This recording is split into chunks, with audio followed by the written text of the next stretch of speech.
Function হচ্ছে একটা নির্দিষ্ট কোনো টাস্ক বা গ্রুপ অফ টাস্ক হবে হচ্ছে ফাংশন। এই গ্রুপ অফ টাস্কের মধ্যে সিগনিফিকেন্ট কোনো আপনার রোল প্লে করতে হবে, এটাকে তো আপনি বলবেন রোল। মানে অ্যাজ এ ম্যানেজার আপনার চারটা ফাংশন আপনার কভার করতে হয়। এই ফাংশনে কিন্তু আপনারা দেখেছেন যে প্ল্যানিং এর মধ্যে অনেকগুলো কাজ আছে, তারপর অর্গানাইজিং, এবং চারটা ফাংশনে several activity he has to maintain. এখন এই একটা ফাংশনের মধ্যে আবার কিন্তু তাকে ডিফারেন্ট রোল প্লে করতে হয়, ওগুলোকে আমরা বলছি ম্যানেজারিয়াল রোল। এখন অ্যাকর্ডিং টু মিন্সবার্গ আমরা how many kinds of role আমরা দেখেছিলাম ম্যানেজারিয়াল রোল?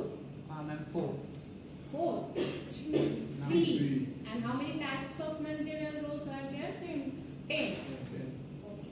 এখন আসেন এইখানে আমরা চারটা প্যারামিটার ডিসকাস করেছিলাম, তাই না? আবার একটা রিভিউ দিয়ে দিচ্ছি আগের ক্লাসে, যে চারটা প্যারামিটারের উপর বেস করে আমরা ম্যানেজারদেরকে ক্লাসিফাই করি যে who is average and who is successful and which manager is effective. ঠিক আছে, সো দেখা যাচ্ছে যে যাদের হচ্ছে চারটা প্যারামিটারের মধ্যে নেটওয়ার্কিংটা হাইয়েস্ট তাদেরকে আমরা বলছি সাকসেসফুল ম্যানেজার। ওকে, আর ইফেক্টিভ ম্যানেজারের মধ্যে কোন প্যারামিটারটা হাইয়েস্ট ছিল?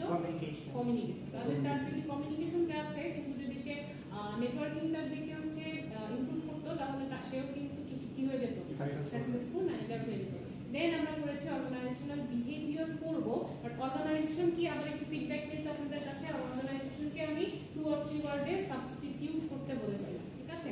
2 or 3 ওয়ার্ডে রিপ্লেস করতে বলেছিলাম। অর্গানাইজেশন বলতে কিভাবে আমি বলেছিলাম, এক্সাম্পল দিয়েছিলাম, আপনার থেকে ফিডব্যাক চাইছি, বলেন অর্গানাইজেশনকে কিভাবে সাবস্টিটিউট করবেন?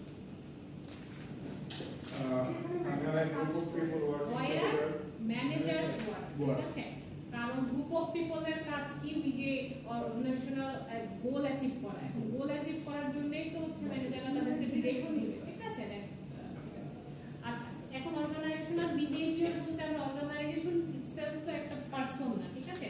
তাহলে অর্গানাইজেশন যেহেতু পারসন না, তার মধ্যে বিহেভিয়ার আসলে বলতে কি বুঝবো? অর্গানাইজেশনে যারা কাজ করছে এমপ্লয়ি এন্ড ম্যানেজার, তাদের যে বিহেভিয়ারাল চেঞ্জ অর নেচার, ওগুলোকে আমরা যদি স্টাডি করি ওটাকে আমরা কি বলবো? Organisational behaviour. এখন অর্গানাইজেশনাল বিহেভিয়ার আমরা দুভাবে মানে দুইটা বেসিসে আর কি স্টাডি করতে পারি। একটা হতে পারে intuition based, another one is systematic study. For example, আপনি একটা অর্গানাইজেশনের পাশ দিয়ে হেঁটে গেলেন, সে গ্রামীণ, ঠিক আছে? গ্রামীণ ফোনের পাশ দিয়ে হেঁটে গেলেন, আপনি বলছেন হয়তো গ্রামীণ ফোনের কল রেট অনেক হাইয়েস্ট, দেন এটার প্রফিট অত বেশি না, ঠিক আছে? এখন আপনি এটার কি কোন প্রুফ দিতে পারবেন যে এটার প্রফিট আর্নিং ক্যাপাসিটি লোয়েস্ট কিন্তু কল রেট হাই? কোন প্রুফ তো আপনি দিতে পারবেন না, বা এভিডেন্স আপনি দিতে পারছেন না। এটা জাস্ট আপনার একটা মন গড়া অ্যাজাম্পশন আপনি বললেন, ঠিক আছে? হয়তো আপনি পার্সোনালি জিপি ইউজার না, দ্যাটস ওয়াই হয়তো আপনি বললেন যে একটা অ্যাজাম্পশন দিলেন, ঠিক আছে? এখন আর অ্যানাদার পার্সপেক্টিভ থেকে আপনি বলতে পারেন সেটা হচ্ছে সিস্টেমেটিক স্টাডি। সিস্টেমেটিক স্টাডি আপনাকে কি দিবে? আপনাকে প্রুফ দিবে। যেমন ইনটুইশন, যে টার্মটা, ইনটুইশনকে আমরা যদি করি রিপ্লেস করতে চাই বা সিনোনিম বলি, তাহলে কি হবে? অ্যাজাম্পশন অথবা statement which have no proof or evidence, ঠিক আছে?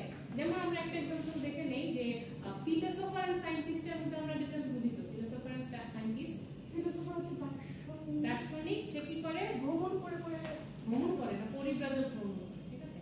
আচ্ছা, ভ্রমণ করতেও পারে, নাও করতে পারে, up to his pocket, depends on his pocket. Okay, এখন আসেন এই যে ফিলোসোফাররা যে স্টেটমেন্ট দিবে, তারা কিন্তু একটা স্টেটমেন্ট দিয়েছে, কিন্তু সেটার পিছনে কোনো এক্সপ্লেনেশন আছে, বাট প্রুফ তারা দিতে পারেনি, ঠিক আছে? বাট সায়েন্টিস্টরা কি করেছে? এক্সপ্লেনেশন দিয়েছে with proof and mathematical equation, ঠিক আছে? তাহলে সায়েন্টিস্টরা যেটা দিবে ওটা হচ্ছে রিসার্চ বেসড। তারা হচ্ছে কি করেছে? হিউম্যান নেচার নিয়ে কাজ করে হচ্ছে জেনারেট করেছে, ঠিক আছে? এক্সপ্লেনেশন জেনারেট করে ওটার উপর একটা প্রুফ দিয়েছে যে আপনি ওই যে আমরা একটু আগে দেখেছিলাম না যে কে সাকসেসফুল, কে ইফেক্টিভ ম্যানেজার, দেখেছি না? ওই যে রেজাল্টটা আমরা পেয়েছি যে 48% তার এসেছে নেটওয়ার্কিং এর জন্য, ঠিক আছে? এটা কিভাবে এসেছে? সে হচ্ছে কি সেভারাল ভ্যারিয়েবলস নিয়ে কাজ করে দেখেছে যে এই চারটা প্যারামিটার মধ্যে যেটা হাইয়েস্ট ওটা দিয়ে সে মেজার করেছে। তাহলে তার কথার পিছনে কি প্রুফ আছে? আছে, ঠিক আছে? তাহলে সিস্টেমেটিক স্টাডি আমাদেরকে অ্যালাউ করবে কি? প্রুফ দিতে অ্যালাউ করবে। আর ইনটুইশন জাস্ট একটা অ্যাজাম্পশন, এটাকে আপনার নাই, প্রুফ নাই, ঠিক আছে? তো এখন আমাকে বলেন যে অর্গানাইজেশনাল বিহেভিয়ার যদি আপনি স্টাডি করতে চান, তাহলে কি আপনি সিস্টেমেটিক স্টাডি নেবেন নাকি ইনটুইশন প্রিফার করবেন? Systematic study. এখন আপনি যদি সিস্টেমেটিক স্টাডি প্রিফার করেন করেন তাহলে তো একটু হার্ড ওয়ার্ক করতে হবে। হার্ড ওয়ার্ক করতে হবে মানে ওই যে রিসার্চ বেসড আউটকাম পাওয়ার জন্য আপনাকে একটু পড়াশোনা নলেজ গেইন করতে হবে, ঠিক আছে? ওই অর্গানাইজেশন সম্পর্কে আপনার নলেজ গেইন করতে হবে।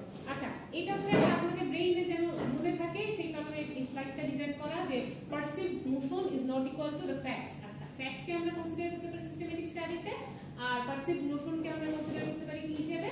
ইনটুইশন, ঠিক আছে? রিপ্লেস করতে পারি। পারসিভড নোশন হচ্ছে intuition, intuition is not equal to the systematic study. In other word কিন্তু এই যে ইকুয়েশনটা কিন্তু আমাদেরকে ওটাই অ্যালাউ করছে, ওটা মেসেজটাই দিচ্ছে যে intuition is not equal to the systematic study. Okay, so এখন আসেন এই যে বলেছি কিছু নলেজ গেইন করতে হবে রিসার্চ করে এটার আউটকাম পাওয়ার জন্য, এই ধরনের নলেজ আমাদেরকে গেইন করতে হবে, ঠিক আছে? এখন দেখেন এখানে কিন্তু দেখতে যত বিদ্যুটে মনে হচ্ছে ভয়ঙ্কর হরিবল একটা স্লাইড মনে হচ্ছে, এটাকে আমরা ডিসেক্ট করব, ঠিক আছে? 5 টাইপস অফ স্টাডি আমাদেরকে কনসিডার করতে হবে to find out systematic study. এখন 5 টাইপস অফ কি কি, এটা আমরা স্কিপ করি, স্টেপ বাই স্টেপ যাই। 5 টাইপ এর মধ্যে ফার্স্ট ওয়ান হচ্ছে সাইকোলজি।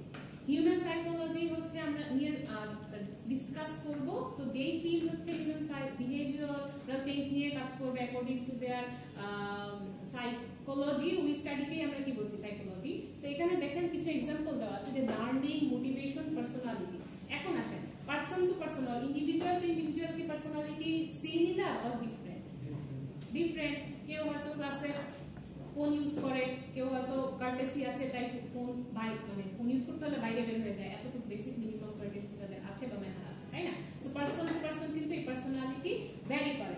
এন্ড মোটিভেশন, আপনাকে যত ইজিলি মোটিভেট করা যাবে হয়তো আপনার ফ্রেন্ডকে তত ইজিলি মোটিভেট করা যাবে না, একজনের টার্গেট ডিফারেন্ট হয়, ঠিক আছে? সো এই যে ফ্যাক্টরগুলো, এগুলো নিয়ে যে study field of study discuss করবো, এটাকে আমরা বলছি সাইকোলজি। এটার আউটকাম কিন্তু ইন্ডিভিজুয়াল বেসড, এটা কিন্তু গ্রুপ ওয়াইজ হবে না, কারণ পারসন টু পারসন এইগুলো ভ্যারি করবে ফ্যাক্টরগুলো।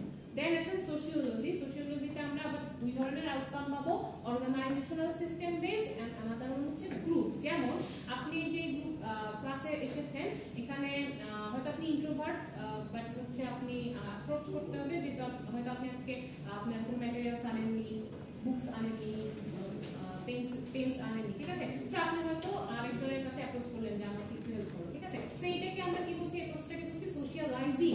এখন সোশিয়ালাইজিং যে প্রসেসটা, এই প্রসেসটা নিয়ে যে ফিল্ড স্টাডি করবে ওইটাকে আমরা বলছি সোশিওলজি। এখন সোশিওলজি কিন্তু ইন্ডিভিজুয়াল, দেখেন এখানে কিন্তু আউটকামে ইন্ডিভিজুয়াল দেখা যাচ্ছে, দেখা যাচ্ছে? No ma'am. কোথায় দেখা যাচ্ছে? জি, সাইকোলজির আউটকাম কি ছিল? ইন্ডিভিজুয়াল। সোশিওলজিতে আউটকাম আমরা এই যে রাইট সাইডের যে অ্যারো, একটা হচ্ছে গ্রুপ, একটা হচ্ছে অর্গানাইজেশন, এখানে কি ইন্ডিভিজুয়াল আছে? না, নাই। তাহলে সোশিওলজি আর সোশিয়ালাইজিং কিন্তু ইন্ডিভিজুয়াল করতে পারবে না, at least 2 or more participants লাগবে। That's why groups and organisational system হচ্ছে এর আউটকাম। এখন আসেন এর ফ্যাক্টরগুলো কি বলেছে? Group dynamic, work teams, communication power, conflict. একটা গ্রুপ আপনি আপনাদের ফার্স্ট সেমিস্টারে একটা গ্রুপ ছিল, সেকেন্ড সেমিস্টারটা ভেঙে গেছে, আবার হয়তো গ্রুপ ফর্ম হয়েছে, 2-3টা গ্রুপের মধ্যে দেখবেন যে একজন আছেন মির্জাফর, সে 2টা গ্রুপেই থাকতে চায়, 2 নম্বর পা দিতে চায়, ঠিক আছে? 2 নম্বর পা দিতে চায়, আপনি কোনোভাবে জানতে পারলেন যে সেই হচ্ছে সেই ব্যক্তি যে কনফ্লিক্ট ক্রিয়েট করছে বিটুইন 2 or more গ্রুপস। হ্যাঁ, যখন আপনারা গ্রুপ ওয়াইজ ডিসিশন নিলেন যে তাকে আপনি আর রাখবেন না গ্রুপে, মেসেঞ্জার গ্রুপ থেকে একেবারে ব্লক, ঠিক আছে? তো এই ধরনের বিহেভিয়ার নিয়ে আমরা কাজ করব কোন স্টাডিতে? সোশিওলজিতে। এখানে কিন্তু ইন্ডিভিজুয়াল আউটকাম আমরা দেখব না। দেন আসেন সোশিওলজি এন্ড সাইকোলজির মধ্যে কিন্তু আমরা একটা মিক্সচার দেখব, এটাকে বলছি সোশ্যাল সাইকোলজি, ঠিক আছে? সোশ্যাল সাইকোলজি তাহলে বলেন তো আউটকাম কি ইন্ডিভিজুয়াল হবে নাকি গ্রুপ হবে? গ্রুপ ওয়াইজ হবে, ঠিক আছে? এখন আসেন সাইকোলজি আমরা ইন্ডিভিজুয়াল টু ইন্ডিভিজুয়াল দেখেছি, but social after forming a group ওই ইন্ডিভিজুয়ালরা কিন্তু আবার ডিফারেন্ট ওয়েতে বিহেভ করবে। যেমন আপনার কমিউনিকেশন হচ্ছে পুয়ার, ঠিক আছে? ইন্টারপার্সোনাল স্কিল পুয়ার, বাট আপনি যখন গ্রুপে অ্যাড হবেন তখন কিন্তু আপনি গ্রুপের মধ্যে একটা কমফোর্ট জোন ক্রিয়েট হয়ে গেলে সেখানে আপনি কমিউনিকেট করেন, আবার কিন্তু দেখেন অন্য গ্রুপের সাথে কিন্তু আপনি আবার তখন সেখানে কমিউনিকেট করতে পারছেন না, বাট আগের চেয়ে গ্র্যাজুয়ালি আপনি ইমপ্রুভ করছেন, ঠিক আছে? সো এই ফিল্ড অফ স্টাডিকে আমরা হচ্ছে সোশ্যাল সাইকোলজি। এটার ফ্যাক্টরগুলো কি আছে? বিহেভিয়ারাল চেঞ্জ এসেছে, আগে আপনি ইন্ট্রোভার্ট ছিলেন, এখন কিছুটা কমিউনিকেট করছেন, ঠিক আছে? এটার एग्जांपल সুমাইয়া আর সাদিয়া। ওকে, আচ্ছা। দেন আসে অ্যাটিটিউড চেঞ্জ আসে, দেন কমিউনিকেশন, এগুলো আমরা বুঝতে পারি একটা দিয়ে एग्जांपल দিয়ে আমরা বুঝতে পারবো। শুধু খেয়াল রাখবেন যে কোনটার আউটকাম কোনটা, ঠিক আছে? সোশিওলজি ছিল কি? Group and organisational system.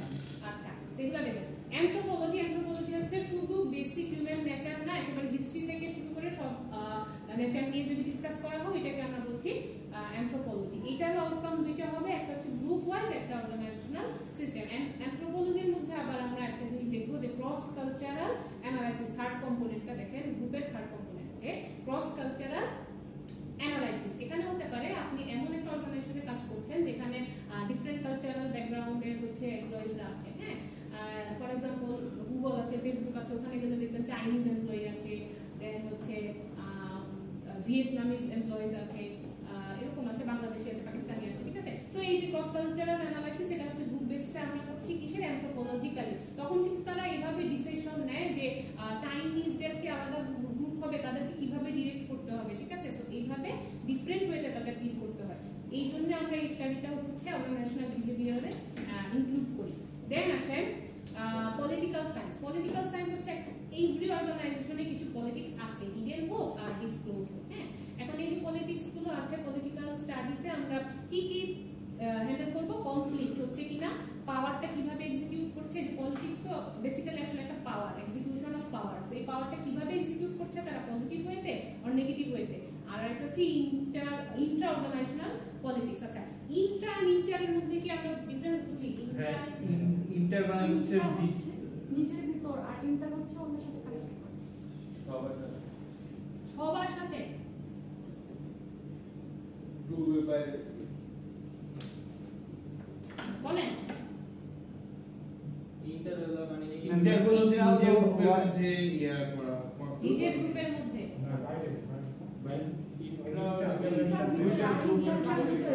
নিজেরা ডিসাইড করেন ভিতরে না বাইরে। ইন্টার ভিতরে ইন্টার বাইরে। আচ্ছা, এক্সাম্পল দিয়ে ট্রাই করি।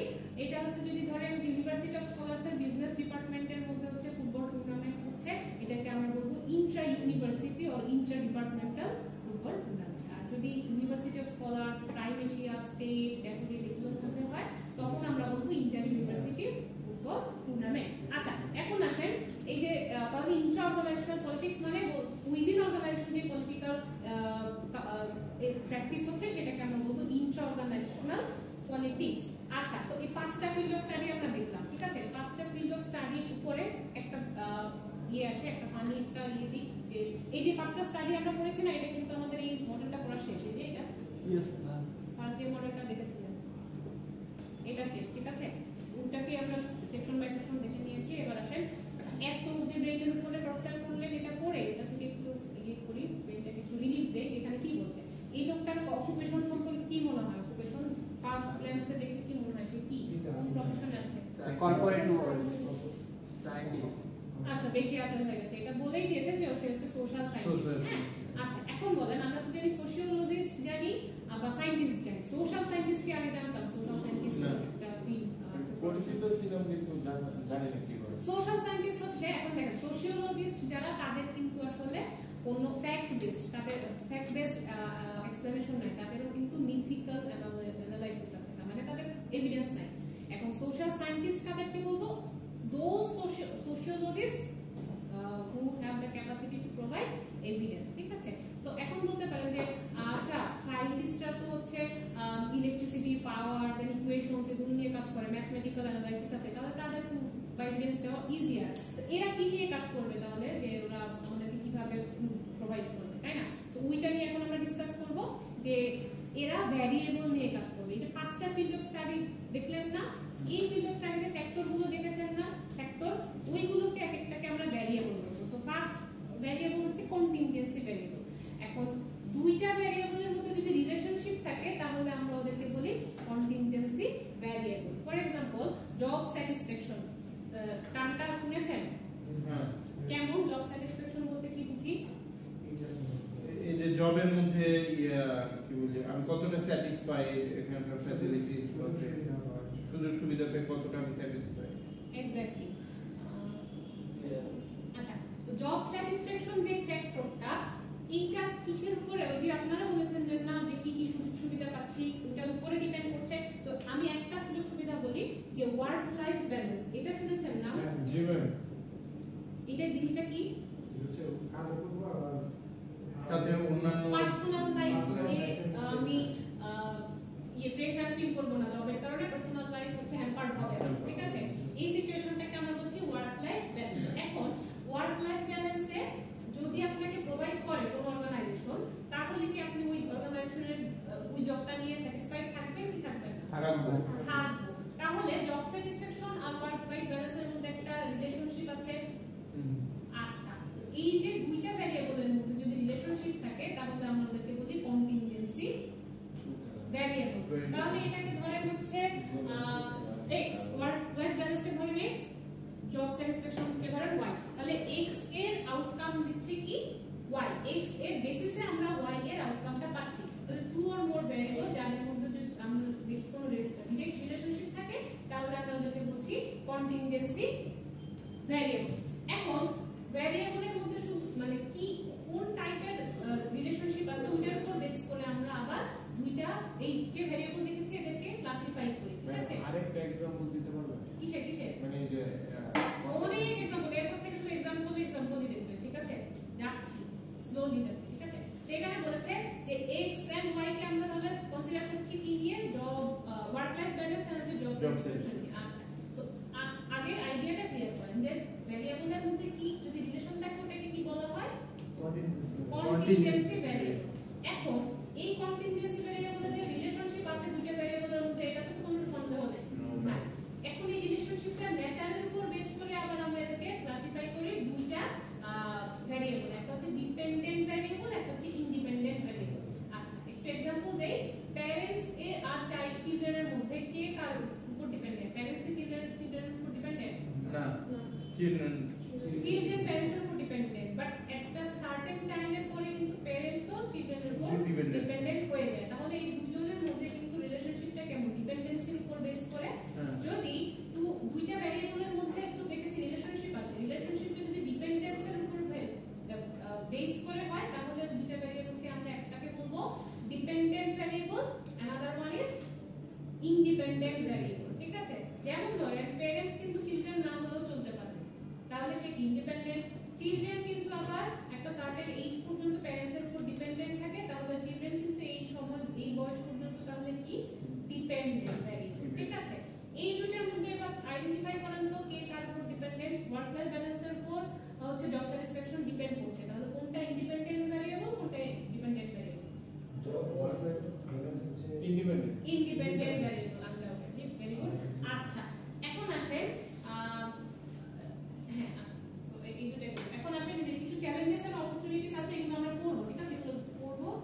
আগে আসেন এই যে ভ্যারিয়েবলগুলো শেষ করি, ঠিক আছে? এটা বলেছেন না আরো কিছু एग्जांपल দেন। एग्जांपल আমরা যাব একটু এই রিলেশনশিপটা দেখি। বলেছি না এর মধ্যে হচ্ছে কি রিলেশনশিপ হচ্ছে আছে। সো এই রিলেশনশিপ এর ইন্টেন্সিটির উপর বেস করে এদের মধ্যে আমরা কোরিলেশন আবার ক্রিয়েট করতে পারি, ঠিক আছে? যেমন ধরেন এই যে আমরা তো বলেছি যে দুটো ভ্যারিয়েবলের মধ্যে যদি ডিপেন্ডেন্সের উপর মানে বেস করে রিলেশনশিপ ক্রিয়েট হয় ওইটাকে আমরা বলছি ডিপেন্ডেন্ট ভ্যারিয়েবল, আর আনাদার ওয়ান হচ্ছে ইন্ডিপেন্ডেন্ট ভ্যারিয়েবল। বাট আরো কিছু রিলেশনশিপ আছে না, হাজবেন্ড এন্ড ওয়াইফ মানে স্পাউসদের মধ্যে রিলেশনশিপ কেমন হয়? কোডিপেন্ডেন্সি। ওটা কিন্তু একেবারে টোটালি কেউ কারোর উপরে ডিপেন্ডেন্ট না, ঠিক আছে? আচ্ছা, আবার কেউ আবার একেবারে ইন্ডিপেন্ডেন্টও না, সো এটাকে আমরা বলছি কোডিপেন্ডেন্সি। এখন আসেন এই গ্রাফটা কি শো করছে? এই গ্রাফে আমরা একেবারে জানি যে হরাইজন্টাল যে এক্সিসটা এটাকে আমরা বলি এক্স এক্সিস, আর ভার্টিক্যাল এক্সিসটাকে কি বলি? ওয়াই এক্সিস, ঠিক আছে? সো এই এক্স এক্সিসে আমি প্লট করছি হচ্ছে ওয়ার্ক লাইফ ব্যালেন্স, আর ওয়াই এক্সিসে আমি প্লট করলাম জব স্যাটিসফ্যাকশন, ঠিক আছে? এখন ধরেন আপনার অর্গানাইজেশন আপনি যেখানে জয়েন করেছেন আপনাকে ওয়ার্ক লাইফ ব্যালেন্স দিচ্ছে 20%, তাহলে এটার উপর যেহেতু জব স্যাটিসফ্যাকশন ডিপেন্ডেন্ট তাহলে বলেন তো আপনার জব স্যাটিসফ্যাকশন কত পার্সেন্ট হবে? 20%। আবার ধরেন 40% দিচ্ছে, এখানেও আপনার চেঞ্জ হচ্ছে কত? 40%। তাহলে দেখেন যেহেতু এইটার উপর এটা ডাইরেক্টলি ডিপেন্ডেন্ট, এদের মধ্যে যে রিলেশনশিপটা আসবে লিনিয়ার যদি আমরা গ্রাফিক্যালি প্লট করি সেটা হবে আপওয়ার্ড, লিনিয়ার রিপ্রেজেন্টেশন হবে আপওয়ার্ড, ঠিক আছে? এটা বলেছে একজন আরেকজনের উপর ডিপেন্ডেন্ট। যদি ডাইরেক্টলি ডিপেন্ডেন্ট হয় দুইটা ভ্যারিয়েবল তাহলে আমরা ওটার লিনিয়ার গ্রাফিক্যাল রিপ্রেজেন্টেশন দেখব কেমন? আপওয়ার্ড। এখন ধরেন আপনার ওয়ার্ক লাইফ ব্যালেন্সটা প্রোভাইড করছে না, তাহলে আপনার জব স্যাটিসফ্যাকশন কি হবে? হ্যাম্পার্ড হবে না? তখন সেই গ্রাফিক্যাল রিপ্রেজেন্টেশন কি করবে? ফ্ল্যাকচুয়েট করবে, ঠিক আছে? আচ্ছা, সো এটা বলেছে হচ্ছে ডিপেন্ডেন্ট ভ্যারিয়েবলের একটা গ্রাফিক্যাল রিপ্রেজেন্টেশন দিয়েছে। এখন আসেন আমরা আরো কিছু এক্সাম্পল দেখব ডিপেন্ডেন্ট ভ্যারিয়েবল এন্ড ইন্ডিপেন্ডেন্ট ভ্যারিয়েবলের মধ্যে, ঠিক আছে? সো দেখেন প্রোডাক্টিভিটি মিন্স হোয়াট? প্রোডাক্টিভিটি কি? ওই যে কোনো রিসোর্সটাকে এফেক্টিভলি বা এফিশিয়েন্টলি সেটা ইউজ করা, ইউটিলাইজ করে এটা ফাইনাল একটা আউটকাম একটা ভালো একটা আনা, ঠিক আছে? মানে প্রোডিউস করা, সামথিং টু প্রোডিউস সামথিং। আচ্ছা, এখন এই যে প্রোডাক্টিভিটি এই লেভেলটা আমার কিন্তু বিভিন্নভাবে হতে পারে। যেমন ধরেন কারো হচ্ছে কলমের ব্যবসা আছে, হ্যাঁ, সে হয়তো টার্গেট করেছে যে উইদিন 1 মান্থ তার প্রফিট আর্ন করতে হবে। সো 30% প্রফিট আর্ন করার জন্য হয়তো সে ডিসিশন নিবে, আইদার সে ডিসাইড করবে যে সে এক্সিস্টিং যে রিসোর্সটা আছে সেটা প্রপারলি ইউটিলাইজ করবে, অথবা সে কি করতে পারে যে বলতে পারে যে কস্ট মিনিমাইজ করবে, যে এক্সিস্টিং যে রিসোর্স আছে সেইটাকে ওয়েস্ট মিনিমাইজ করবে, যে কত কম ওয়েস্টেজে সে হাইয়েস্ট প্রোডাক্টিভিটি নিতে পারে। এই দুইটাকে, একটাকে বলবো ইফেক্টিভনেস, একটাকে বলবো এফিসিয়েন্সি, ঠিক আছে? এখন ইফেক্টিভনেস আর এফিসিয়েন্সির উপর বেস করে আমরা কি করছি? প্রোডাক্টিভিটি ইনক্রিজ করছি অথবা ফল করছি, ঠিক আছে? ফল করছে। সো এই কারণে এখান থেকে এখন আইডেন্টিফাই কি করতে পারবেন? হিন্ট অলরেডি দেওয়া আছে যে কোনটা ডিপেন্ডেন্ট ভ্যারিয়েবল, কোনটা ইন্ডিপেন্ডেন্ট ভ্যারিয়েবল। ডিপেন্ডেন্ট ভ্যারিয়েবল আর ইফিসিয়েন্সি ইন্ডিপেন্ডেন্ট। বলেন আপনার উদাহরণের উপর বেস করে বলুন। এই স্লাইডটা থেকে বলেন, তিনটা টার্ম আছে, প্রোডাক্টিভিটি, ইফেক্টিভনেস, এফিসিয়েন্সি। एग्जांपल বলেছি, ঠিক আছে? একটা পেন প্রোডাক্ট ম্যানুফ্যাকচারিং কোম্পানির একটা एग्जांपल দিয়েছি। সো বলেন যে কে কার উপর ডিপেন্ডেন্ট বা কে ইন্ডিপেন্ডেন্ট? মানে এফেক্টিভ আর এফিসিয়েন্সির মধ্যে, তিনটার মধ্যে। প্রোডাক্টিভিটি ইন্ডিপেন্ডেন্ট, ও কার উপর নির্ভরশীল না। ইফেক্টিভনেস আর এফিসিয়েন্সি ইন্ডিপেন্ডেন্ট আর প্রোডাক্টিভিটি ভেরি গুড, ঠিক আছে? প্রোডাক্টিভিটি ডিপেন্ড করছে ইফেক্টিভনেস এন্ড এফিসিয়েন্সির উপর। তাহলে both of them are independent variable and these two triggers up productivity. তাহলে যেহেতু ইফেক্টিভনেস এন্ড এফিসিয়েন্সি আপনাকে স্টিমুলেট করছে প্রোডাক্টিভিটি ইনক্রিজ অর ডিক্রিজ, তাহলে প্রোডাক্টিভিটি কি হবে? ডিপেন্ডেন্ট ভ্যারিয়েবল, ঠিক আছে? আর বাকি দুইটা ইন্ডিপেন্ডেন্ট। বাকি দুটো ইন্ডিপেন্ডেন্ট ভ্যারিয়েবল। আচ্ছা, পরের স্লাইডে আসেন। অ্যাবসেন্টিজম এন্ড টার্নওভার। আচ্ছা, অ্যাবসেন্টিজম মানে কি? অ্যাবসেন্টিজম মানে যে কাজে আসলো না, কাজে আসলো না, ইরেগুলার প্রেজেন্স, ঠিক আছে? আচ্ছা, সো এই যে অ্যাবসেন্টিজম এর কারণে কোম্পানি ধরেন একটা অর্গানাইজেশনে এমপ্লয়ির অ্যাবসেন্টিজম শো করছে, ঠিক আছে? ওই কোম্পানি ওই ধরনের ওই অ্যাবসেন্টিজম টেন্ডেন্সি আছে যে এমপ্লয়িদের, ওদেরকে রাখবে না রাখবে, ওদেরকে স্যাক করবে অথবা ফায়ার করবে, ঠিক আছে?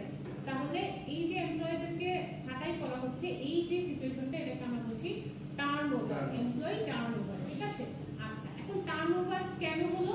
অ্যাবসেন্টিজমের জন্য। তাহলে অ্যাবসেন্টিজমকে কি বলা যায়? যে কজ, এন্ড টার্নওভারকে বলা যায় ইফেক্ট। যেমন রেজাল্ট আপনি হচ্ছে 3.75 পেয়েছেন কোন কোর্সে, তার মানে এটা ইন্ডিকেট করছে যে আপনি ফুল সেমিস্টার হচ্ছে ওই কোর্সটার জন্য হার্ড ওয়ার্ক করেছেন, লেবার দিয়েছেন, ঠিক আছে? তার কারণে আপনি আপনার রেজাল্ট পেয়েছেন 3.75, ঠিক আছে? তাহলে রেজাল্টটাকে আমরা বলছি কি? ইফেক্ট, আর কজ ছিল কি? আপনার হার্ড ওয়ার্ক, লেবার এন্ড হচ্ছে সিনসিয়ারিটি, ঠিক আছে? সো এই যে ইফেক্ট গুলো, ফ্যাক্টর কজ গুলোর কারণে আপনার একটা ইফেক্ট অর আউটকাম আপনি পেয়েছেন। তো আমরা কি বলতে পারি জেনারেলি যে এভরি কজ হচ্ছে ইন্ডিপেন্ডেন্ট ভ্যারিয়েবল, আর কজের উপর ডিপেন্ড করছে হচ্ছে ডিপেন্ডেন্ট ভ্যারিয়েবল বা ইফেক্ট অর আউটকাম, ঠিক আছে? তো এখানে আমি বলে দিয়েছি অ্যাবসেন্টিজম কি আর টার্নওভার কি। আপনারা এবার আইডেন্টিফাই করেন কোনটা ডিপেন্ডেন্ট ভ্যারিয়েবল, কোনটা ইন্ডিপেন্ডেন্ট ভ্যারিয়েবল। অ্যাবসেন্টিজম ইন্ডিপেন্ডেন্ট আর টার্নওভার হচ্ছে কারণ কজ কোনটা? অ্যাবসেন্টিজম। আচ্ছা, তাহলে বোঝা গেল যে যে কোনো কজ হচ্ছে আপনার কি হবে? ইন্ডিপেন্ডেন্ট ভ্যারিয়েবল, কারণ কজের উপরে কারো হাত নাই। যেমন একটা ফানি एग्जांपल আসে, তো বলে দিই যে রমজান মাসে কি শয়তান বাধা থাকে না? আচ্ছা, শয়তান তো বাধা থাকে, কিন্তু এই আমার কাছে কেমন যেন মনে হচ্ছে এই লেকচারটা আপনাদের আবারও দিয়েছিলাম, আগেও দিয়েছিলাম। আচ্ছা, তো রমজান মাসে শয়তান বাধা থাকে, তো আপনার কিন্তু রমজান মাসে কি ক্রাইম হয়? হয় না? দেয়ার আর ক্রাইম। তো এই ক্রাইমের জন্য কে রেসপন্সিবল? আমরা নিজেরাই, মানুষ নিজেরাই রেসপন্সিবল, ঠিক আছে? তারপর আবার কিছু থাকে, ধরেন কোন ওষুধ খেলে সাইড ইফেক্ট থাকে না, পরবর্তী ধরেন একটা ওষুধ খেলে 15 ঘন্টার পর ইফেক্টটা পড়ে না, ওরকমই শয়তানে চলে গেলে শয়তানের ইফেক্টটা থাকে। আমরা एग्जांपल থাকি, ঠিক আছে? শয়তানকে বেঁধে রেখেছে রমজান মাসে, কিন্তু ক্রাইম হচ্ছে, এই ক্রাইমের জন্য কে রেসপন্সিবল? আমরা নিজেরাই, ঠিক আছে? এখন তাহলে আমরা নিজেরা ক্রাইম কমিট করছি, তার আউটকাম আসছে হচ্ছে কি ক্রাইম হচ্ছে, ঠিক আছে? তাহলে এটার মধ্যে কজ কে? আমাদের নফস, ঠিক আছে? হিউম্যান বিইং এর যে নফস, সেটাকে আমরা বলতে পারি কজ, আর ক্রাইমটাকে আমরা বলতে পারি ইফেক্ট, ঠিক আছে? তাহলে যে কোনো কজকে আমরা তাহলে কি বলবো? Independent variable. আমি কিন্তু কন্ট্রোল করতে পারতাম, যদি আমি নফসকে কন্ট্রোল করতে পারতাম তাহলে আমার ক্রাইমটা কমিটেড হতো না, ঠিক আছে? তো এই কারণে যে কোনো কজকে আমরা আসলে কি বলি? ইন্ডিপেন্ডেন্ট ভেরিয়েবল, আর ইফেক্টটা অবশ্যই ডিপেন্ডেন্ট অন দা কজ, ঠিক আছে? আচ্ছা, তো দুই ধরনের আমরা एग्जांपल দেখেছি, কি বলেন? ম্যাম, আমরা তো প্রোডাক্টিভিটি ইনক্রিজ করব যাতে মানে গোল অ্যাচিভ করার জন্য। এফিসিয়েন্সি কিন্তু মানে এর মধ্যে সাম অ্যাচিভের গোল, তাহলে ম্যাম মানে এফিসিয়েন্সি এটা ডিপেন্ডেন্ট হয়ে গেল না মানে প্রোডাক্টিভিটির উপর না, মানে ক্ষেত্রে না, আপনি প্রোডাক্টিভিটি তো করতে পারেন কিভাবে? যে এফিসিয়েন্সিতে কি বলেছে? আপনি কস্ট মিনিমাইজ করলেন, ওয়েস্ট মিনিমাইজ করলেন, এক্সিস্টিং রিসোর্সটাকে প্রপারলি ইউটিলাইজ করে কিভাবে আপনি প্রোডাক্টিভিটি ইনক্রিজ করতে পারছেন, সেটাকে আমরা বলছি এফিসিয়েন্সি, তাই না? সো এফিসিয়েন্সির উপর বেস করে কিন্তু প্রোডাক্টিভিটি ইনক্রিজ করবে অথবা ডিক্রিজ করবে। এখানে যদি আপনি আবার দেখেন যে যদি আপনি কস্ট মানে ওয়েস্টেজ মিনিমাইজ না করতে পারছেন, তাহলে হচ্ছে কস্ট ইনক্রিজ হয়ে যাচ্ছে, তাহলে কি এটাকে আমরা এই প্রসেসটাকে কি এফিসিয়েন্সি বলবো? না, ল্যাক অফ এফিসিয়েন্সি বলবো। তখন প্রোডাক্টিভিটি কি করবে? ফল করবে, ঠিক আছে? তাহলে এফিসিয়েন্সির উপর ডাইরেক্টলি আসলে হয়, ডিপেন্ডেন্ট হচ্ছে প্রোডাক্টিভিটি, ঠিক আছে? আচ্ছা, তো আমরা एग्जांपल দেখেছি, এখন আর কারো আরো एग्जांपल লাগবে? ওই যে বলেছেন না আরো কিছু एग्जांपल দেন, দেখেছেন एग्जांपल কত एग्जांपल? ডিপেন্ডেন্ট ভেরিয়েবল, ইন্ডিপেন্ডেন্ট কিন্তু বাকি আছে। আমরা এখানে ডিপেন্ডেন্ট ভেরিয়েবল বোঝার জন্য एग्जांपल গুলো দেখেছি, ঠিক আছে? সাথে সাথে কিছু ইন্ডিপেন্ডেন্টও পেয়েছি, কিন্তু ইন্ডিপেন্ডেন্ট ভেরিয়েবল আমরা দেখবো এখানে। আসেন, এই এখানে তিনটা লেভেল আছে, ইন্ডিপেন্ডেন্ট ভেরিয়েবলের তিনটা লেভেল আছে। এই তিনটা লেভেলকে আমরা বলতে পারি individual level, group level and organisational system level, ঠিক আছে? সো এখানে দেখেন যে ইন্ডিপেন্ডেন্ট ভেরিয়েবলের মধ্যে দেখেন ইন্ডিভিজুয়াল লেভেলে যতগুলো আছে, ফ্যাক্টর আছে, এখানে দেখা যাচ্ছে সবগুলোই এক একটা ইন্ডিপেন্ডেন্ট ভেরিয়েবল। গ্রুপ লেভেলে যতগুলো ফ্যাক্টর আছে সবগুলো এক একটা ইন্ডিপেন্ডেন্ট ভেরিয়েবলের एग्जांपल। আবার অর্গানাইজেশনাল সিস্টেমে তিনটাই আছে, এই তিনটাই হচ্ছে আপনার ইন্ডিপেন্ডেন্ট ভেরিয়েবলের एग्जांपल। যেমন দেখেন ইন্ডিভিজুয়াল লেভেলে খেয়াল করে এখানে বলেছে যে এই যে অ্যাবিলিটি, মোটিভেশন, দেন হচ্ছে পার্সোনালিটি, এগুলো আমরা অলরেডি দেখেছি যে এক একজনের। আবার হচ্ছে বায়োগ্রাফিক্যাল ক্যারেক্টারিস্টিক্স, একজন 5 ফুট, একজন 6 ফিট, হ্যাঁ? সো এটা তো হচ্ছে কারোর উপরে হাত নাই, তো এগুলোকে আমরা বলবো ইন্ডিপেন্ডেন্ট ভেরিয়েবল। আবার ধরেন চেঞ্জ গ্রুপ ওয়াইজ দেখেন, গ্রুপে হচ্ছে কনফ্লিক্ট, এক একটা গ্রুপে এক একটা বিষয় নিয়ে কনফ্লিক্ট হতে পারে। আপনার গ্রুপে কনফ্লিক্ট লেগেছে, আপনার গ্রুপে হচ্ছে মেয়ে বেশি, আরেকটা গ্রুপে কনফ্লিক্ট লাগতে পারে, আমাদের গ্রুপে তো মেয়েই নেই, ঠিক আছে? সো গ্রুপ ওয়াইজ আবার এগুলা ইন্ডিপেন্ডেন্ট ভেরিয়েবল। দেন আসেন অর্গানাইজেশনাল সিস্টেম লেভেল। এই সিস্টেম লেভেলে আমরা আবার দেখতে পাচ্ছি যে অর্গানাইজেশনাল কালচার, ডিজাইন এন্ড হচ্ছে পলিসিস এন্ড প্র্যাকটিস, এই তিনটাই ইন্ডিপেন্ডেন্ট ভেরিয়েবল। এই তিনটারই একটাই एग्जांपल আছে। একটা হচ্ছে ওই যে কোন কোন অর্গানাইজেশন প্র্যাকটিস করবে বস আর স্টার পলিসি, কোন কোন অর্গানাইজেশন প্র্যাকটিস করবে ভাইয়া আপু পলিসি, ঠিক আছে? সো সবগুলোই ইন্ডিপেন্ডেন্ট ভেরিয়েবল। এখন আমরা ডিপেন্ডেন্ট ভেরিয়েবল, ইন্ডিপেন্ডেন্ট ভেরিয়েবলের অনেক एग्जांपल দেখেছি, ঠিক আছে? সো আপনাদের ক্লাস ওয়ার্ক হবে নেক্সট ক্লাসে, লিস্ট করবেন, ঠিক আছে? ডিপেন্ডেন্ট ভেরিয়েবল কোনগুলো, ইন্ডিপেন্ডেন্ট ভেরিয়েবল কোনগুলো, ঠিক আছে? লিস্ট ডাউন করবেন, বাসায় প্র্যাকটিস করবেন, ক্লাসে এসে লিখবেন, ঠিক আছে? আচ্ছা, এখন আসেন ভেরিয়েবল নিয়ে অনেক কথা হয়েছে, আমরা এখন যাব। আচ্ছা ম্যাম, ওই যে যেটা পড়বো এটা কি জাস্ট এমনি নিয়ে প্র্যাকটিস করবো নাকি পড়ে আসবেন, আমি ক্লাসে লিখতে দিব। এই যে এগুলাই পড়ে আসবো? পড়ে তো আসা উচিত, আসলে আগের দিনের পুরো লেকচারটাই পড়ে আসা উচিত, ঠিক আছে? আচ্ছা, এখন আসেন আমরা ছিলাম কিছু চ্যালেঞ্জেস এন্ড অপরচুনিটিস এর মধ্যে ছিলাম, আর বেসিক ওবি মডেল দেখবো। আচ্ছা, এই যে চ্যালেঞ্জেস, ইন্ডিপেন্ডেন্ট ভেরিয়েবল আর ডিপেন্ডেন্ট ভেরিয়েবল এগুলো কি एग्जांपल এর লিস্ট করব না, কোন মানে জাস্ট ভেরিয়েবল আইডেন্টিফাই করবেন কোনটা কি ভ্যালু, ঠিক আছে? মানে আমরা পড়ে আসবো, ম্যাম দিবে, আমরা আইডেন্টিফাই করব। আচ্ছা, আসেন কিছু চ্যালেঞ্জেস এন্ড অপরচুনিটিস পড়বো অর্গানাইজেশনাল বিহেভিয়ারের জন্য। যেমন ফার্স্ট ওয়ান হচ্ছে গ্লোবালাইজেশন। Globalisation means what? ওই যে উষ্ণতা বৃদ্ধি পাচ্ছে, না তাহলে গ্লোবাল ওয়ার্মিং কি? পুরো বিশ্বের মধ্যে যে আমরা কানেক্টেড হচ্ছি, প্রতিটা কান্ট্রিতে বর্ডারলেস যদি ইমাজিন করি হোল ওয়ার্ল্ডকে, যে কারণ ন্যাশনাল বর্ডারটা আমরা যদি গ্রামের মতো না করি, গ্লোবাল হ্যাঁ ন্যাশনাল বর্ডার যদি আমরা কাউন্ট না করি তাহলে আমাদের ওয়ার্ডটা যেমন হবে আমাদের ইমাজিনেশনে ওই ইয়েটাকে আমরা বলবো হচ্ছে স্টেটটাকে বলবো গ্লোবালাইজেশন। হ্যাঁ, যেমন তাহলে এখন ধরেন গ্লোবালাইজেশনের কিছু সাব পয়েন্ট আছে, আমি বলে দিচ্ছি আপনাদেরকে দিয়ে পড়ানোর কথা, বাট আমি বলে দিচ্ছি এখানে গ্লোবালাইজেশনের সাব পয়েন্টে পাবেন যে আউটসোর্সিং, মানে আপনি বাংলাদেশে বসে চাইনিজ কোনো কোম্পানিতে ইয়ে করছেন, জব করছেন, ঠিক আছে, সফটওয়্যার ডেভেলপমেন্ট অথবা কিছু জব করছেন, আউটসোর্সিং করছেন, মানে বাংলাদেশে বসে আউটসাইড ওয়ার্ল্ডে কোনো অর্গানাইজেশনে আপনি সার্ভ করতে পারছেন। সো এটা কি অর্গানাইজেশনাল বিহেভিয়ারের জন্য আপনার কি অপরচুনিটি নাকি চ্যালেঞ্জ? Opportunity, opportunity obviously. তাহলে পরেরটা আসেন ম্যানেজিং ওয়ার্কফোর্স ডাইভার্সিটি। আচ্ছা, ওয়ার্কফোর্স কি? ওয়ার্কফোর্স এই যে সবগুলো ওয়ার্কার একসাথে মিলাই এটাকে একটা ওয়ার্কফোর্স। কোন অর্গানাইজেশনে লেবারদেরকে এমপ্লয়িদেরকে আমরা বলি ওয়ার্কফোর্স। হ্যাঁ, এখন ওয়ার্কফোর্স ডাইভার্সিটি বলতে কি বুঝবো?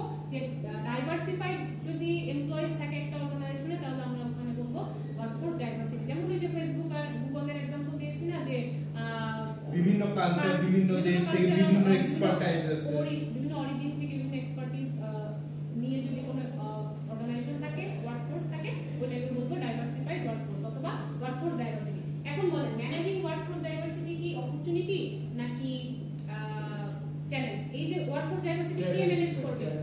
চ্যালেঞ্জ। কে ম্যানেজ করবে? ম্যানেজার। হ্যাঁ, তাহলে এটা কিন্তু ডিপেন্ড করছে, ম্যানেজার যদি ইফেক্টিভলি ওয়ার্কফোর্স ডাইভার্সিটিটাকে ম্যানেজ করতে পারে, হ্যান্ডেল করতে পারে, তাহলে ওটা কি হবে? অপরচুনিটি। আর যদি সে না করতে পারে তাহলে আবার কি হবে? চ্যালেঞ্জ হয়ে যাবে। আচ্ছা, এই যে ওয়ার্কফোর্স ডাইভার্সিটি বলেছি না, দেখেন কত ক্যাটাগরি হতে পারে একটা ডাইভার্সিফাইড ওয়ার্কফোর্সের। জেন্ডার বেসিস হতে পারে, female worker, male worker, disability, disable হতে পারে, দেন হচ্ছে age, national origin, non Christian. বাংলাদেশের পার্সপেক্টিভে এটা কি হবে? নন ক্রিশ্চিয়ান কি হয়ে যাবে? নন মুসলিম। নন মুসলিম, ঠিক আছে। আচ্ছা, সো এইগুলো হচ্ছে ওইটার একটা ফ্যাক্টর। এখন আসেন আরো কিছু চ্যালেঞ্জেস আছে, যে improving quality and productivity. Productivity and quality যদি ইমপ্রুভ করতে পারি তাহলে এটা কি হবে? কোয়ালিটি আর প্রোডাক্টিভিটি যদি ইমপ্রুভ করতে পারি তাহলে এটা কি হবে? তাহলে এটা এফেক্টিভ আউটপুট আসবে। আমরা কি করছি? Challenge and opportunity. ও আচ্ছা, সরি, অপরচুনিটি। দেন আসেন responding to the labour shortage. Labour shortage যদি ওভারকাম করা যায় তাহলে এটা কি হবে? অপরচুনিটি। আর যদি লেবার শর্টেজ সবসময় এক্সিস্ট করে, চ্যালেঞ্জ। আচ্ছা, improving customer service, opportunity. Ultimately opportunity. এখন আসেন এই যে পড়েছেন না যে ইমপ্রুভিং কোয়ালিটি এন্ড প্রোডাক্টিভিটি, এটা কিন্তু দুই ভাবে করা যায়। একটা হচ্ছে কোয়ালিটি ম্যানেজমেন্ট আর একটা হচ্ছে প্রসেস রি-ইঞ্জিনিয়ারিং। কোয়ালিটি ম্যানেজমেন্টটা খুব ইম্পর্টেন্ট একটা টপিক। এটা 5টা স্টেপ আছে। কোয়ালিটি ম্যানেজমেন্ট এ কিন্তু এই 5টা স্টেপ আসলে আমরা একটু ব্যাক করি একটু একটা কনসেপ্টে। যেমন অর্গানাইজেশনে আমরা বারবার বলি যে গোল অ্যাচিভ করতে হবে, গোল অ্যাচিভ করতে হবে। কি গোল অ্যাচিভ করবে তারা? টার্গেট। প্রফিট ম্যাক্সিমাইজ করবে। প্রফিট ম্যাক্সিমাইজ করতে হলে আমরা দেখেছিলাম না যে ডিসএমিনেটরের কথা মনে আছে? ডিসএমিনেটর কি করে? সে আউটসাইড অর্গানাইজেশন ইনফরমেশন নিয়ে আসে উইদিন অর্গানাইজেশন। আচ্ছা, তো এই যে আউটসাইড অর্গানাইজেশন থেকে কি কাদের থেকে ইনফরমেশন নেবে? আচ্ছা, এই যে প্রফিট ম্যাক্সিমাইজ করতে চাচ্ছে, গোল অ্যাচিভ করতে চাচ্ছে, প্রফিট ম্যাক্সিমাইজের জন্য তার কি করতে হবে? সেলস ইনক্রিজ করতে হবে। আচ্ছা, একটা প্রোডাক্ট দিয়ে কি আজীবন সে সেলস ইনক্রিজ করতে পারবে না? পারবে না। তাহলে প্রোডাক্টকে কন্টিনিউয়াসলি মডিফাই করতে হবে। এখন প্রোডাক্টকে কিভাবে মডিফাই করতে হবে? According to customer requirement and competing with other competitors. তাহলে আউটসাইড অর্গানাইজেশন কয় ধরনের ইনফরমেশন কালেক্ট করতে হবে? কাস্টমারদের থেকে আর কম্পিটিটরদের থেকে। ঠিক আছে, সো এই দুই ধরনের ইনফরমেশন এক্সট্রাক্ট করে সে কি করবে? ভ্যালু ক্রিয়েট করবে একটা প্রোডাক্টে। হ্যাঁ, সো এইটাকেই বলছে যে কোয়ালিটি ম্যানেজমেন্টের ফার্স্ট স্টেপ হচ্ছে ইন্টেন্স ফোকাস অন কাস্টমার। কাস্টমারদের থেকে ইনফরমেশন নিবে, দেন কন্টিনিউয়াসলি ইমপ্রুভ করবে। এখন এই যে কোয়ালিটি, এখন কন্টিনিউয়াসলি জাস্ট প্রোডাক্ট আর সার্ভিসে ইমপ্রুভমেন্ট আনলো না, অর্গানাইজেশনের স্ট্রাকচারে কোনো ইমপ্রুভমেন্ট আনলো না, তাহলে কি এমপ্লয়িরা স্যাটিসফাইড থাকবে?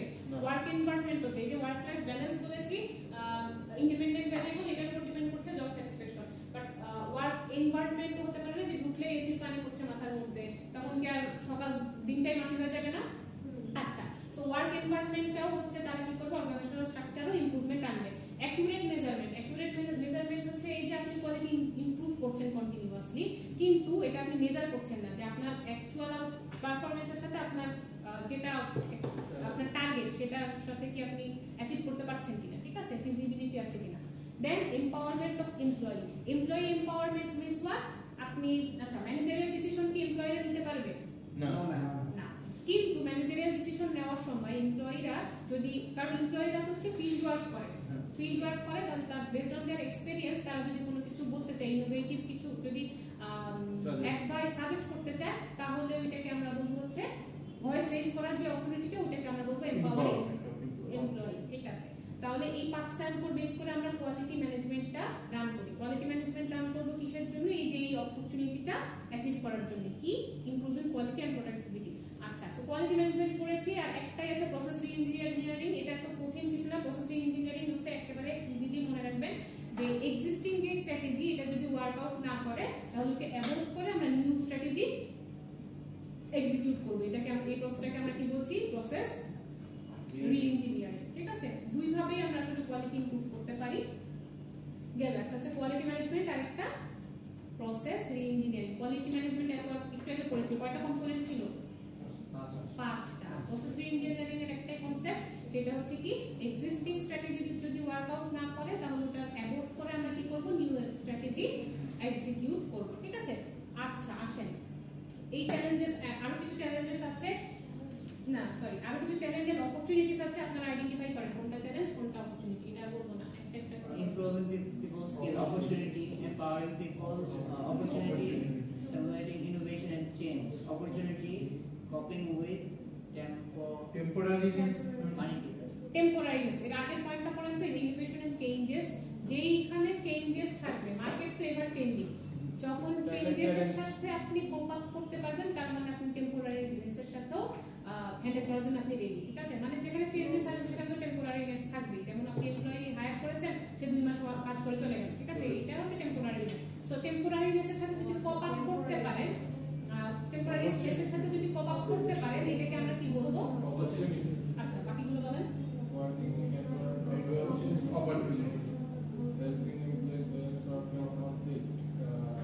এটা চ্যালেঞ্জ, ইমপ্রুভিং অপরচুনিটি। এখানে যত আছে সবগুলোই অপরচুনিটি ছিল। ঠিক আছে, আচ্ছা দেন আসেন, একটা মডেল আছে আর একটা কনসেপ্ট আছে, আর আজকে লেকচার শেষ। এইটা হচ্ছে বেসিক অর্গানাইজেশন মডেল বা বেসিক ওবি মডেল। এটা এত কঠিন কিছু না, এটা জাস্ট দেখেন আপনি 2027 আর 28 এ হচ্ছে ফ্রেশার হিসেবে জবের জন্য অ্যাপ্লাই করবেন, তাই না? তো তখন কিন্তু আপনি থাকবেন জবের জন্য ক্যান্ডিডেট। লাকিলি যদি কোথাও আপনাকে হায়ার করে, তাহলে ওই অর্গানাইজেশনের জন্য আপনি কি হয়ে যাবেন তখন? এমপ্লয়ি। তো ক্যান্ডিডেট ছিলেন, এমপ্লয়ি হলেন, এই টুক লেভেলটাকে আমরা কি বলছি? Individual level. এখন আফটার বিং এমপ্লয়, এখন আপনার কিন্তু সবসময় ইন্ডিভিজুয়াল টাস্ক দেয় না অর্গানাইজেশন। এখন থেকেই যে 21st সেঞ্চুরিতেই হচ্ছে সবসময় আপনার সিভিতেই চায় যে are you are team player. ঠিক আছে, টিম প্লেয়ার হলে তাদেরকে বেশি প্রাধান্য, প্রায়োরিটি দেওয়া হয়। তাহলে গ্রুপ, তো আপনি যখন এন্ট্রি নিলেন অর্গানাইজেশনে, তখন আপনাকে গ্রুপ ওয়াইজ প্রজেকশন দিচ্ছে। ঠিক আছে, সো গ্রুপ ওয়াইজ যদি আপনি করতে চান, করতে পারেন, অ্যাবিলিটি থাকে, সেখানে আপনার লেভেল অফ পারফরম্যান্স কেমন সেটাকে আমরা বলছি গ্রুপ লেভেল। দেন হচ্ছে এই যে individual level and group level, এইটা আসলে আমরা কি করছি? এটা আসলে অর্গানাইজেশনকে আমরা যে এফোর্টটা দিচ্ছি, অর্গানাইজেশন কি করছে? গোল অ্যাচিভ করছে। সো এটাকে আমরা বলছি অর্গানাইজেশনাল সিস্টেম লেভেল। আর এই যে অর্গানাইজেশনাল সিস্টেম লেভেলে আমরা ফাইনাল আউটকামটা হচ্ছে 5 ধরনের স্টাডি দিয়ে আমরা দেখলাম না, ওখান থেকে ভ্যারিয়েবল ক্রিয়েট করে তার সাথে কোরিলেট করে কিন্তু আমরা এক একটা সিস্টেমেটিক স্টাডি করি। ঠিক আছে, সেইটার উপর বেস করে আমরা কিন্তু বলতে পারি যে অর্গানাইজেশনটা কেমন, প্রফিটেবল আর নন প্রফিটেবল। এই ছাড়া অ্যাজাম্পশন বা ইনটিউশনকে কি আমরা অর্গানাইজেশনাল বিহেভিয়ারে ইয়ে রাখবো, প্রায়োরিটি দিব না। ইনটিউশনকে আমরা, ইনটিউশন বেসড কোনো স্টেটমেন্ট আমরা দিব না। আচ্ছা, সো ওবি মডেল ক্লিয়ার হয়েছে, individual, group level, organisational, system level.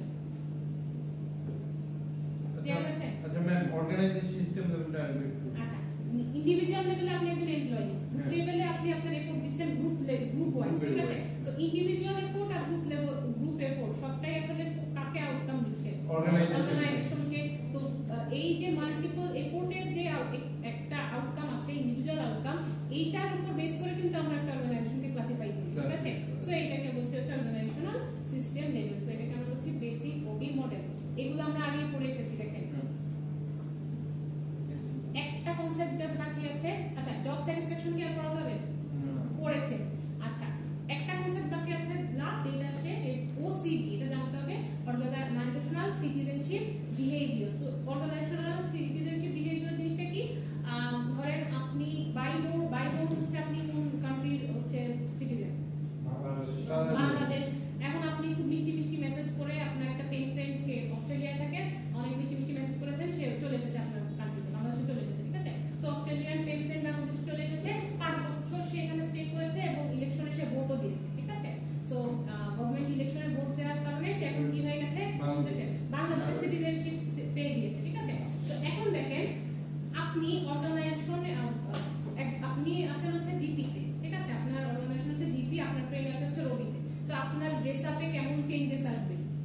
আপনি একটু ব্লুইশ করবেন, যেহেতু আপনি জিপিতে আছেন, ঠিক আছে? আর রবিতে যে ফ্রেন্ড আছে তার ড্রেস আপ একটু রেডিশ থাকবে, ঠিক আছে? বাংলা লিখের ক্ষেত্রে অরেঞ্জ আসবে, অরেঞ্জ এন্ড ব্ল্যাক। আচ্ছা, তো এই যে চেঞ্জেস আসে, বিহেভিয়ারাল চেঞ্জেস আসে অ্যাকর্ডিং টু দ্যাট অর্গানাইজেশন, ঠিক আছে? অর্গানাইজেশনাল কালচার, এটাকে আমরা বলছি অর্গানাইজেশনাল সিটিজেনশিপ কালচার। মানে কোনো একটা অর্গানাইজেশনকে সার্ভ করতে গিয়ে আপনি ওই অর্গানাইজেশনের কালচারই অ্যাকোয়ার করে ফেলেছেন নিজের মধ্যে, সো এটাকে আমরা বলছি অর্গানাইজেশনাল সিটিজেনশিপ বিহেভিয়ার, ঠিক আছে? সো এটা একটা সিম্পল কনসেপ্ট ছিল। আমি খুব ফাস্ট পড়াই, বাট বলেন আজকে যতগুলো কনসেপ্ট পড়িয়েছি বুঝতে কোথাও সমস্যা ছিল? কারণ সবাই অ্যাটেনটিভ ছিলেন, চেহারা দেখলে বুঝা যায়, ঠিক আছে? কিন্তু যদি আমি জিজ্ঞাসা করি তখন আর পারেন না, এটা কেন হয়? আমরা অনেক সময় দেখা যায় লেকচার শুনে যাওয়ার পর লেকচারে কি বলছেন ওইটা আর মাথায় থাকে অনেক 3টা সাবজেক্টে অনেক পড়া, 3টা ক্লাস করেন। আচ্ছা, আজকের মতো লেকচার আপনি এটা বন্ধ করে দেন, আমরা অ্যাটেন্ডেন্স অনেক দ্রুত আগাইতেছে।